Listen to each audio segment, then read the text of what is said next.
आप सभी का तेज सिविल के ऑनलाइन प्लेटफॉर्म पर बहुत स्वागत है और आप सभी को नमस्कार। कैसे हैं आप सब? आशा करते हैं कि आप अच्छे ही होंगे। अभी जो आपका अगला वीक जो शुरू हो रहा है वो राजस्थान इतिहास का हो रहा है, Rajasthan history and art culture जो है उसका हो रहा है। और आप मेंस की तैयारी कर रहे हैं, प्रशासनिक सेवा की जो मुख्य परीक्षा है उसकी प्रिपरेशन कर रहे हैं आप लोग।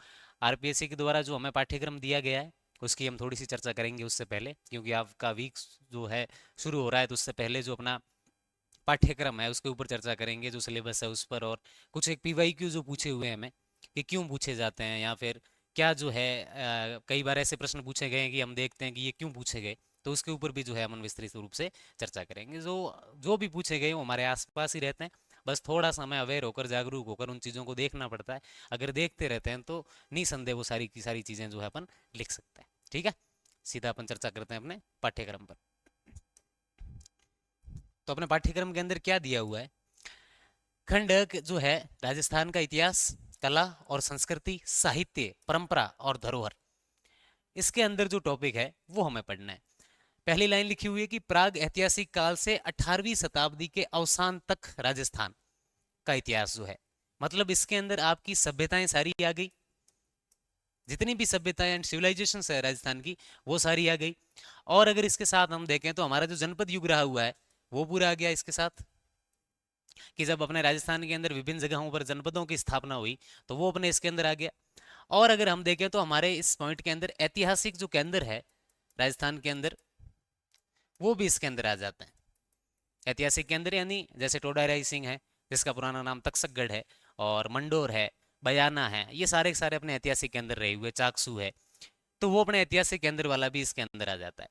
और क्या है, प्रमुख युगांतरकारी घटनाएं जो इसकी है वो सारी पढ़नी है। महत्वपूर्ण राजवंश, हमारे प्रीलिम्स के अंदर आप जानते हैं कि राजवंशों का नाम दिया हुआ है, लेकिन मेंस के अंदर सिर्फ एक लाइन लिख दी कि महत्वपूर्ण राजवंश जितने भी है। हालांकि प्रश्न अभी तक जो हमारे प्रीलिम्स के अंदर दिए हुए हैं उनसे ही पूछा गया है, कभी और इससे हटकर जो है किसी राजवंश के बारे में हमें नहीं पूछा गया। लेकिन फिर भी अगर हमारे कोई स्पेसिफिक नाम नहीं लिखे हुए मेंस के सिलेबस के अंदर, तब आपको थोड़ा बहुत जो है जानकारी अपने जो जाट राजवंश था भरतपुर के आसपास, ये भी जो है आपको पढ़ के जाना। और अपने जो जैसलमेर के आसपास, जैसलमेर वाले क्षेत्र में जो है भाटियों का शासन रहा था, तो भाटी राजवंश के बारे में जो है आपको थोड़ा पढ़ के जाना है। ठीक है, उनकी प्रशासनिक और राजस्व व्यवस्था, एडमिनिस्ट्रेटिव और जो रेवेन्यू सिस्टम था मध्यकालीन राजस्थान का, तो वो भी हमें थोड़ा सा क्या है पढ़ के जाना। जैसे पिछली बार ड्योढ़ीदार वाला क्वेश्चन आया था, तो वो भी अपने इसी के अंतर्गत था। तो ये जो है हमें ये पढ़नी है। ये अपने हो गया एंशियंट और मिडाइवल, राजस्थान का जो अपना प्राचीन इतिहास है और जो मध्यकाल इतिहास है, उनके अंदर जो है हमें ये चीजें पढ़नी है। विस्तृत चर्चा करेंगे, पीवाईक्यू के ऊपर भी करेंगे, कैसे प्रश्न पूछे गए हैं वो भी सारी की सारी अपन चर्चा करेंगे। उसके बाद अपने राजस्थान का जो आधुनिक इतिहास है, जो मॉडर्न हिस्ट्री है, उसके अंदर हमें क्या पढ़ना है? 19वीं से 20वीं शताब्दी की प्रमुख घटनाएं। इसके अंदर किसान और जनजाति आंदोलन, चार पांच टॉपिक है। किसान और जनजाति आंदोलन, राजनीतिक जागृति। राजनीतिक जागृति के अंदर हम क्या पढ़ेंगे? सिर्फ प्रजामंडल नहीं पढ़ने होता है। अगर हम राजनीतिक जागृति अगर राजस्थान के अंदर लिखी हुई है, तो किन किन कारकों से राजस्थान के अंदर राजनीतिक जागृति आई है, वो सारी सारी चीजें हमें थोड़ी बहुत पता होनी चाहिए। वो चाहे जब दयानंद सरस्वती अपने राजस्थान के अंदर आए, तो आर्य समाज ने राजस्थान के अंदर जन जागृति किस प्रकार की है, या फिर हमसे ये भी पूछा जा सकता है कि राजस्थान की जन जागृति में आर्य समाज का योगदान जो है वो हमें बताना पड़ सकता है। तो आर्य समाज की जो जन जागृति के अंदर जो उनका योगदान रहा हुआ है वो हम पढ़ेंगे। और हम प्रजामंडल के बारे में पढ़ेंगे, जो अपने यहाँ पर प्रजामंडल जितने भी बने अलग अलग रियासतों के अंदर, वो हमें पढ़ने होते हैं। उसके बाद अपने राजस्थान के अंदर विभिन्न संगठनों की स्थापना हुई है, जितनी भी पॉलिटिकल ऑर्गेनाइजेशन वगैरह बनी हुई है जिन्होंने राजनीतिक जागृति का कार्य किया है, वो पढ़ना पड़ेगा। और अपने राजस्थान के अंदर जितने भी न्यूज़पेपर थे और जो समाचार पत्र थे, उन्होंने भी कहीं ना कहीं जो है यहाँ पर राजनीतिक जो चेतना थी उसका विकास किया था। तो हमें वो भी सारी चीज़ें कहाँ पर पढ़नी है? राजनीतिक जागृति के अंदर। और स्वतंत्रता संग्राम और राजस्थान का जो अपना एकीकरण हुआ है उसके अंदर हमें चीज़ें पढ़नी। यहाँ तक अपने जो इस सिलेबस के अंदर से है, किसान अपने आंदोलन जितने हुए, किसान आंदोलन हुए, उनमें से प्रश्न पूछे गए हैं अपने से। ठीक है, और हम देखें तो यहाँ पर प्रजामंडल जितने हुए उनमें से अपने से प्रश्न पूछे गए हैं। ठीक है, स्वतंत्रता संग्राम के आसपास से हमें प्रश्न नहीं पूछे गए, इसलिए कुछ एक टॉपिक जो अभी तक नहीं प्रश्न पूछे गए हैं उनके ऊपर थोड़ा और विशेष ध्यान देंगे। हो सकता है कि सवाल वापस रिपीट भी पूछे जा सकते हैं, तो वो तो हमें वैसे खैर पढ़ना ही है, लेकिन थोड़ी बहुत दिमाग में हमें ध्यान रखना है कि जहां से प्रश्न नहीं पूछे गए हैं वो भी टॉपिक हमें क्या है, थोड़ा सा विशेष ध्यान के अंदर पढ़ना है। तो ये अपने जो राजस्थान इतिहास का सिलेबस है वो ये है अपने मेंस का, और ये सारी जो चीजें हैं वो हमें पढ़नी है।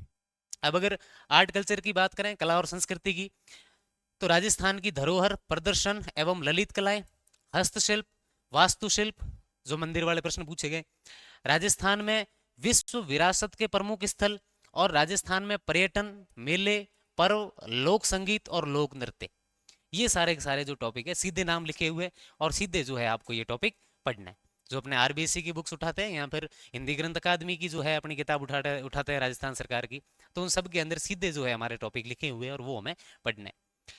राजस्थानी साहित्य और उसकी महत्वपूर्ण कृतियां और राजस्थान की बोलियां, साहित्य से प्रश्न पूछा गया है, तो साहित्य जो है सीधा टॉपिक लिखा हुआ है और उसके बारे में जो है विस्तृत आपको सारी चीजें पढ़नी है। जैसे 21 के अंदर चारण साहित्य का पूछ लिया, अब हो सकता है कि हमें जैन साहित्य के बारे में भी पूछा जा सकता है, क्योंकि उतना का उतना जैन साहित्य राजस्थान के अंदर वैसे ही लिखा हुआ है, तो अपने शास्त्रीय साहित्य के अंदर जैन साहित्य की जो है उसका हमें योगदान जो है उसके उस वो हमें पूछा जा सकता है।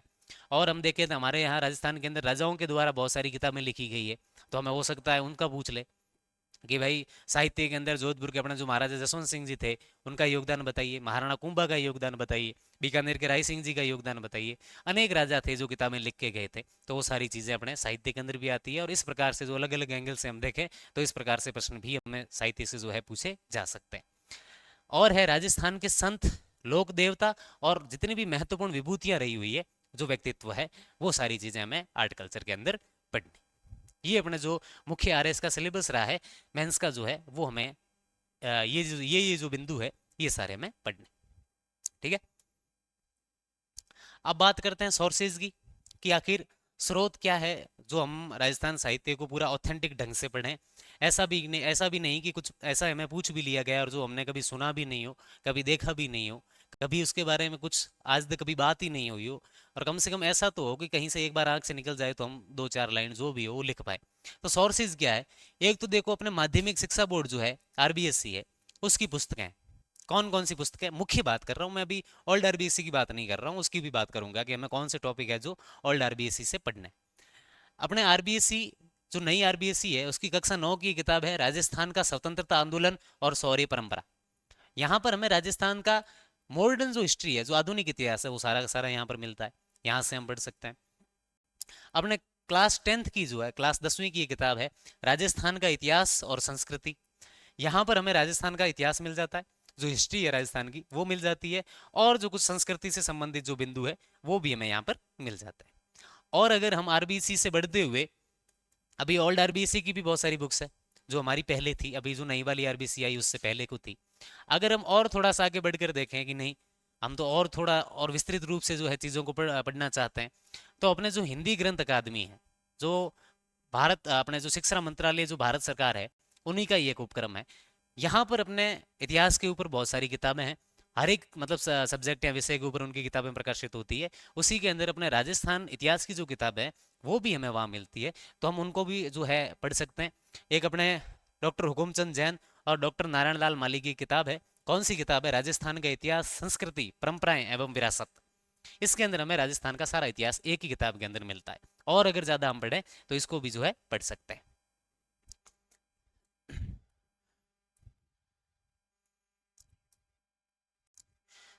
और भी अगर आपको बहुत ज्यादा यूं लगे नहीं हमें तो और ज्यादा पढ़ना है, कि और भी उससे ज़्यादा बेहतर करना है, हालांकि आपको पढ़ना नहीं है, ये बस आपकी वो है कि जनरल नॉलेज के लिए, या फिर ये बताने के लिए कि हाँ सब किताबें हैं और जितना कुछ पूछा गया है वो सारा का सारा इनके अंदर है।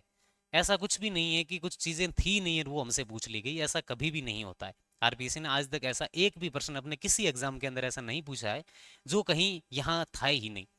और अगर कुछ देखें हम तो अपने राजस्थान का जो प्राचीन काल से लेकर मध्यकाल तक का जो इतिहास है, अपने डॉक्टर राघवेंद्र सिंह मनोहर की किताब है वहां से पढ़ सकते हैं। और अपने जो राजस्थान का आधुनिक इतिहास है वो अपने डॉक्टर आर पी व्यास जी जो है उनकी किताब पढ़ सकते हैं हम। और अगर आपको आर्ट कल्चर के लिए और ज़्यादा रिकमेंडेशन चाहिए कि नहीं आर्ट कल्चर हम और ज़्यादा ढंग से पढ़ना चाहते हैं, तो अपने राजस्थान की सांस्कृतिक और परंपरा है, राजस्थान हिंदी ग्रंथ अकादमी की किताबें डॉक्टर जय सिंह नीरज और डॉक्टर भगवती लाल शर्मा, इनकी अपना जो है कि ये भी किताब आती।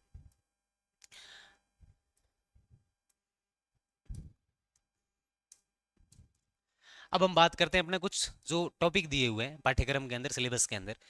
अगर हम उनको, ऐसा भी है कि अपने जो बिंदु दिए हुए हैं, हमें सीधे वो बिंदु उठाने, किताब उठानी है, उसका सीधा चैप्टर खोलना है और हमें सिर्फ वहां से पढ़ना है।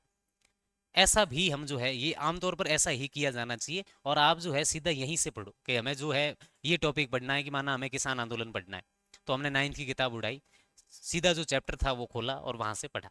तो वैसे वैसे अगर हम बात करें, एक तो मैंने आपको ये तो बता ही दी है। वैसे कक्षा 9th की जो अपने किताब है, किताब का नाम क्या है अभी मैंने आपको बताया, राजस्थान का स्वतंत्रता आंदोलन एवं शौर्य परंपरा। अब उसके अंदर अपने मॉडर्न जो हिस्ट्री है, आधुनिक इतिहास है, उसके कौन कौन से टॉपिक दिए हुए हैं। किसान आंदोलन दिया हुआ है, थर्ड चैप्टर जो है, तीसरा अध्याय जो है, उसके अंदर अपने किसान आंदोलन दिए हुए हैं। जनजाति जो आंदोलन है वो अपने चैप्टर 4th में दिए हुए। चतुर्थ जो अध्याय है उसके अंदर अपने जनजाति आंदोलन दिए हुए। राजनीतिक जागृति और प्रजामंडल, फिफ्थ जो अपना चैप्टर है, पांचवा जो अध्याय है, उसके अंदर अपने राजनीतिक जागृति के तहत प्रजामंडल और कुछ एक जो संगठन है उसके बारे में भी हमें वहां पर जानकारी दी हुई है। अब अगर बात करें स्वतंत्रता संग्राम की, तो 1857 का जो 1857 जो रेवोल्यूशन था उसकी हम बात करें, तो फर्स्ट जो चैप्टर है क्लास 9th की जो अपने आरबीएससी की बुक है, उसका फर्स्ट जो चैप्टर है, प्रथम जो अध्याय है, वो स्वतंत्रता संग्राम का ही है। 1857 की जो क्रांति हुई है उसी का ही क्या है अपने अध्याय। और अगर एकीकरण की बात करें तो जो अपना छठा अध्याय है वो किसका है, एकीकरण का। तो सीधा अपन जो है नववीं की, अपने जो 9th की बुक है, वहां से हम ये चीजें पढ़ सकते हैं जो 9वीं की बुक है। और कुछ टॉपिक वाइज अगर सीधी बात करें कि हमें महत्वपूर्ण राजवंश पढ़ना है, तो अपन जो महत्वपूर्ण राजवंश दिए हुए हैं, चैप्टर फर्स्ट तो दिया हुआ है जो अपने 10th आरबीएससी की जो नई पुस्तक है, जो नई वाली आरबीएससी है, क्लास 10वीं की जो प्रथम चैप्टर है उसका, वो महत्वपूर्ण राजवंश दिए हुए सारे के सारे उसके अंदर। और हम बात करें तो ओल्ड राजस्थान अध्ययन क्लास 9वीं 9th की है। और कौन सी आरबीएससी है, ओल्ड, उसका भी चैप्टर फर्स्ट है, जिसके अंदर हमें महत्वपूर्ण राजवंशों की जानकारी मिल जाएगी। जितने भी अपने यहाँ पर डायनेस्टीज थी, जितने भी यहाँ पर अपने राजवंश थे, वो सारे के सारे 9th जो अपनी ओल्ड आरबीएससी थी उसका भी फर्स्ट चैप्टर है। और अपनी जो आरबीएससी की 10th की अभी जो बुक है नई जो आई हुई है, उसका भी चैप्टर कौन सा है, फर्स्ट है, वहां से भी पढ़ सकते हैं। प्राग ऐतिहासिक से लेकर 18वीं शताब्दी तक जो अपनी सिलेबस की प्रथम लाइन है, प्राग ऐतिहासिक प्री हिस्टोरिकल टाइम से लेकर अभी तक की बात करें, तो 10th की जो अपनी न्यू बुक, जो अभी नई वाली बुक है, नई आरबीसी नई वाली जो बुक है, उसका जो चैप्टर फर्स्ट है, उसके अंदर आप ये पढ़ सकते हैं। अगर मध्यकालीन प्रशासन की बात करें अपन, जो मध्यकालीन प्रशासन के समय राजस्व व्यवस्था है, प्रशासन व्यवस्था है, वो कैसी रही हुई है, तो अगर उसकी बात करें तो आपको चैप्टर सेकंड पढ़ना है। कौन सी किताब है, ओल्ड राजस्थान की है और 12th की है, 12वीं कक्षा की ओल्ड आरबीसी की अपनी जो बुक है उसका चैप्टर जो है सेकंड है। उसके अंदर हम राजस्थान की अपने जो मध्यकालीन प्रशासन व्यवस्था है वो सारी चीजें अपन वहां से कवर कर सकते हैं। साहित्य और अगर बोलियों की बात करें तो चैप्टर 9वां 9th चैप्टर है, ओल्ड राजस्थान अध्ययन क्लास 12वीं। और अगर हम बात करें दूसरी और किताब की, तो चैप्टर 9वां है न्यू आरबीएससी क्लास 10th, वो ओल्ड आरबीएससी 12th की है, ये अपने न्यू आरबीएससी 10th की है। संत लोक देवता की बात करें तो चैप्टर सेकंड है, और जो विभूतियां हैं वो चैप्टर 11th है। 10th जो अपनी आरबीएससी की अभी नई वाली बुक है उसके अंदर मिल जाएंगे हमें। और अगर आर्ट कल्चर की बात करें तो भाई कलाएं हैं, पर्यटन है, मेले हैं, लोक संगीत और नृत्य हैं, विश्व विरासत स्थल है, ये सारे के सारे जो है आपको यहाँ पर इन चैप्टर्स के अंदर मिल जाएंगे। तो आरबीएससी के अंदर मोस्ट ऑफ जो है अपने सारी की सारी चीजें दी हुई है, ऐसा कुछ भी नहीं है कि कुछ ऐसा नहीं दिया हुआ है। अब हम बात करते हैं पीवाईक्यू की। प्रीवियस ईयर के अंदर हमें कैसे कैसे जो प्रश्न है, क्वेश्चंस है, वो हमें पूछे गए। कि हम देखते हैं कि 23 के अंदर, 21 के अंदर कभी कभी बिल्कुल ऐसे प्रश्न पूछे गए जहां हमें लगता है कि ये कैसे पूछ लिया गया, कहाँ से पूछ लिया गया, ना आरबीएससी के अंदर है ना कहीं और देखे। ऐसा कभी आमतौर पर नहीं होता कि हम इतिहास को सामान्य इसी रूप में लेते हैं कि फैक्ट है, चीजें पढ़ के जानी है और सीधा फैक्ट जाके वहां पर लिखना है। ऐसा कभी भी नहीं होता। आपसे अगर प्रश्न पूछा जा रहा है तो निसंदेह जो है उसके पीछे कोई ना कोई कारण है। तुक के अंदर कभी कोई प्रश्न नहीं पूछे जाते। अगर 2023 के अपन पीवाईक्यू की बात करें तो एक अपने को प्रश्न पूछा हुआ है, राजस्थान के सूर्य मंदिरों का जो है संक्षिप्त विवरण प्रस्तुत कीजिए। अब आप कहेंगे कि नहीं सर, हमें तो ना तो आरबीएससी मिलता है ना कहीं और मिलता है, सूर्य मंदिर को क्यों पूछ लिया गया। पहली बात तो कि सूर्य मंदिर तो अपने राजस्थान में 3-4 ही, ऐसा तो बिल्कुल भी नहीं है। ऐसा होता तो प्रश्न भी नहीं पूछा जाता। क्यों पूछा गया उसके ऊपर भी कारण है, अभी हम बात करेंगे। अगर इसके सूर्य मंदिरों के ऊपर हम बात करें, हालांकि एक किताब के अंदर हमें कभी नहीं मिलते, डॉक्टर राघवेंद्र मनोहर की किताब है राजस्थान के ऐतिहासिक केंद्र, जब उसको हम जाकर पढ़ते हैं तो हमें बहुत सारे सूर्य मंदिर आपको जो है पढ़ने को मिल जाएंगे। अपने चाकसू के अंदर बहुत सूर्य मंदिर है, और उसकी विशिष्टता हम ये पढ़ते हैं कि वहां पर भगवान सूर्य की जो मूर्ति है वो सपत्नीक है, अपनी पत्नी के साथ है वहां पर मूर्ति है। अपने भीनमाल के अंदर जो है एक जगमडेरा सूर्य मंदिर स्थित है, बहुत प्राचीन सूर्य मंदिर बना हुआ है। तो ऐसे बहुत सारे सूर्य मंदिर है अपने राजस्थान के अंदर, और 10 नंबर के प्रश्न के अंदर बहुत आराम से जो है, बहुत आराम से आप सारे के सारे मंदिर लिख सकते हैं। अब अगर पहली बात तो अब मैं जो आपको बता रहा हूँ उसको पहले तो सीरियस नहीं, ज़्यादा ऐसा सीरियस नहीं लेना है और लोड भी नहीं लेना है कि ऐसा क्यों है क्या है, या फिर आपको ये सिर्फ आपके जो जनरल अवेयरनेस है उसके लिए, कि आप कभी भी अगर करंट के अंदर कुछ चीज़ पढ़ रहे हैं तो आप थोड़ा सा उसके लिए अवेयर होकर एक बार जाकर किताब के अंदर थोड़ा सा देखें कि इसके लिए और क्या क्या चीज़ें हैं। तो थोड़ी सी उसके ऊपर बात करते हैं। ये अपने 2021 2023 का प्रश्न है, सूर्य मंदिर का प्रश्न हमसे पूछा गया है, और उनका क्या देना, हमें विवरण प्रस्तुत करना है कि साहब सूर्य मंदिर के बारे में हमें 10 नंबर के अंदर लिखना है। आपका जो एग्जाम है वो जून के अंदर हुआ है, जनवरी में होना था, पोस्टपोन्ड होकर जून के अंदर हुआ है, और मैं आपको दिसंबर 28 2023, मतलब मान लो जनवरी शुरू होने वाली थी और दिसंबर के लास्ट वीक के अंदर आप माने तो एक जो है खबर प्रस्तुत हुई थी। और क्या खबर थी वो, ऐसी क्या था करंट के अंदर, ओडिशा के कोणार्क मंदिर की तरह कोटा में भी है सूर्य मंदिर। कहां पर है मंदिर, कोटा के अंदर है, और जल्द ही पर्यटन स्थल के रूप में क्या होगा, विकसित होगा।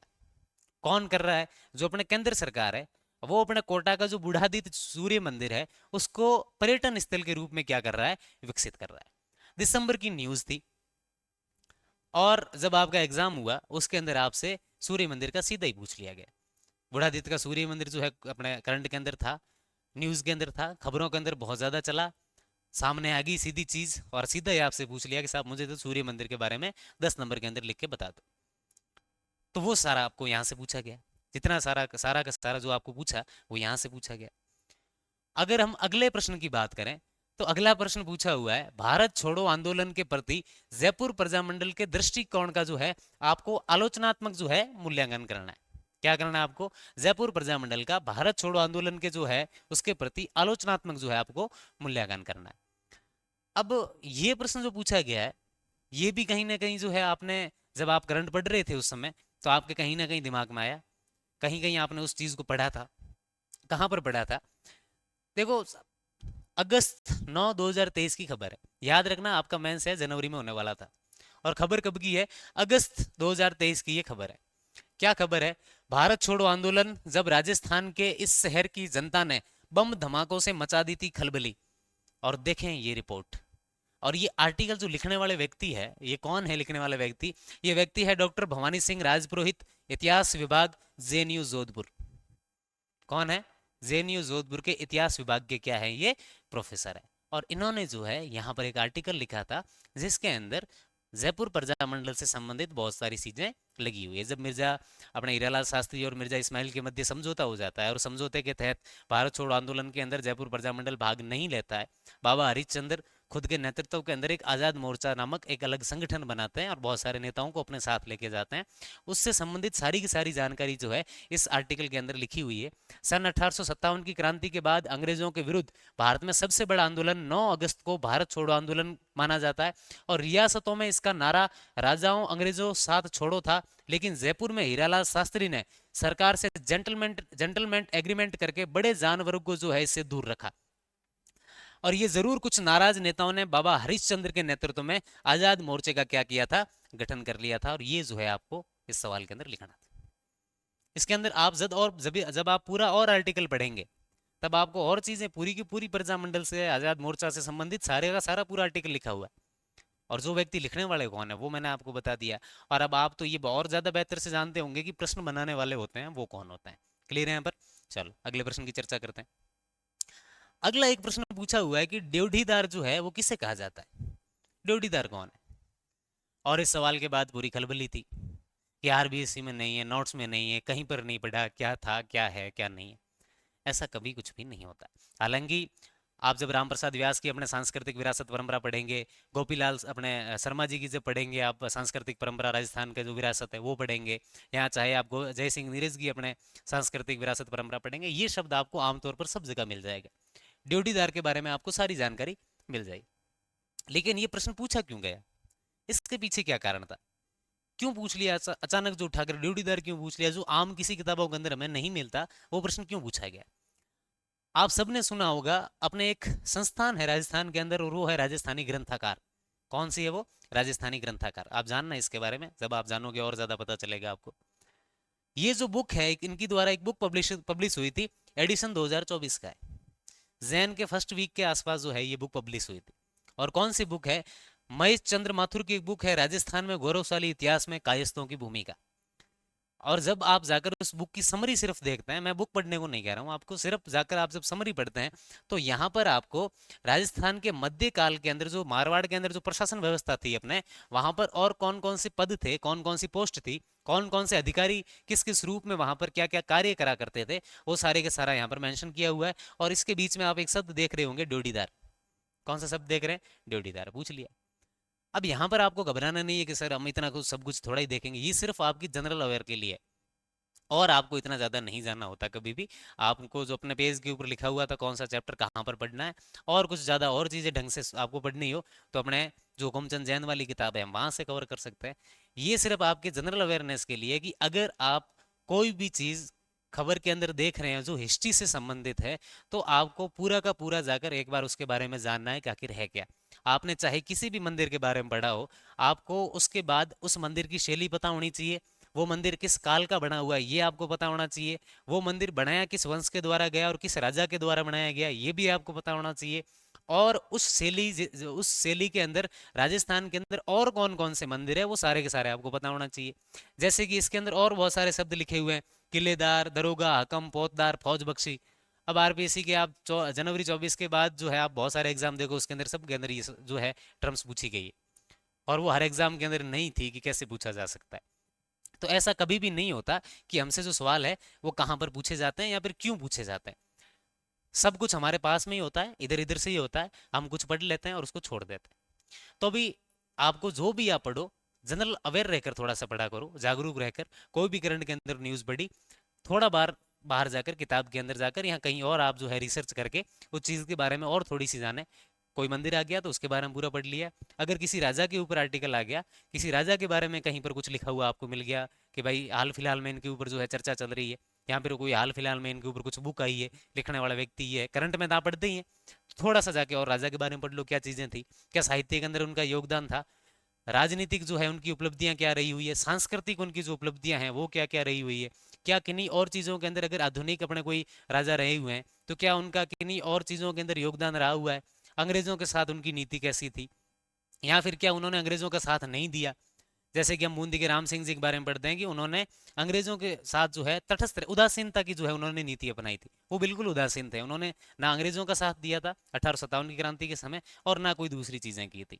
तो अब आपको 5 नंबर के अंदर सीधा ये प्रश्न पूछा जा सकता है कि क्या कारण थे ऐसे, क्या कुछ वास्तव में ऐसी चीजें हुई थी कि नहीं हुई थी। साहित्य के अंदर हमें राजाओं का योगदान जो है वो पूछा जा सकता है, हमें जन जागृति के अंदर आर्य समाज का योगदान है वो पूछा जा सकता है, बाकी सामान्य चीजें सारी की सारी आप पढ़ते।